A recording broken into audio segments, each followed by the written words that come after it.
15 second দেখাচ্ছে। তার মানে এখন আপনি 15 সেকেন্ড রিমিক্স করতে পারেন বা হচ্ছে ডুয়েট করতে পারেন বা রিয়েকশন করতে পারেন। বাট এটার উপর যদি আরেকটা ক্লিক দেন তাহলে 60 সেকেন্ড হয়ে গেল। তার মানে আপনি এখন 1 মিনিট পর্যন্ত করতে পারবেন, ঠিক আছে।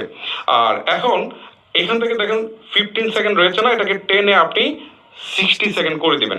করে দেওয়ার পর আপনার এই যে ফুল লেন্থ ভিডিওটা সেটা হয়তো 2 মিনিট, 4 মিনিট বা 10 মিনিটে থাকলে আপনি এইখান থেকে স্ক্রল করে কোন অংশটুকু 1 মিনিট নিতে চান, ঠিক আছে, সেটা আপনি সিলেক্ট করবেন। কারণ আমি এই অংশটুকু 1 মিনিট নিতে চাই।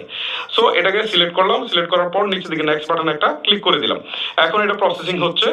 প্রসেসিং হওয়ার পর আমার ক্যামেরাটা ওপেন হবে। তার আগে আপনাদেরকে বলছি, আপনারা এমন একটা ভিডিও সিলেক্ট করবেন যে ভিডিওটার ভিউজ অনেক বেশি।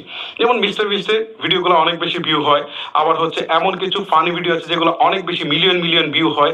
আবার এমন কিছু ভিডিও আছে যেগুলো হচ্ছে অপ্রত্যাশিত ভিডিও, সেইগুলো অনেক বেশি ভিউ হয়। সো এই ভিডিওগুলোকে আপনারা চুজ করবেন যে আসলে রিমিক্স করার